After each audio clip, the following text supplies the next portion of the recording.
Okay sir.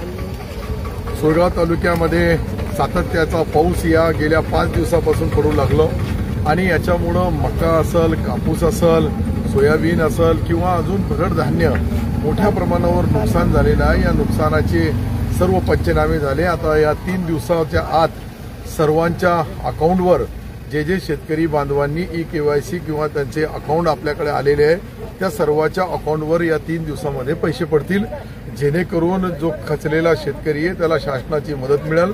आणि भविष्यामध्येही जी काही कर्जमाफीचा मी आता फिरू लागलो 3 दिवसापासून, तर सातत्याने लोकांची मागणी आहे कर्जमाफी करा.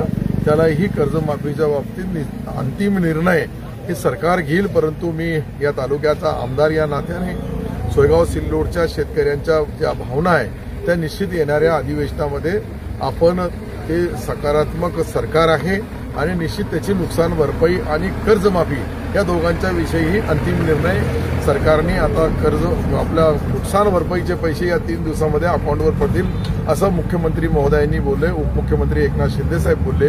त्याप्रमाणे आता पुढची तयारी शेतकऱ्याला रब्बीसाठी लागणारी मदत जी लागल त्यासाठी आम्ही प्रस्ताव शासनाकडे पाठवलेला आहे. त्याचा तो ॲडव्हान्स पैसा त्याच्या हातामध्ये आला खतासाठी, बी बियाण्यासाठी, तर निश्चित रब्बीचे पीक ते घेऊ शकतात.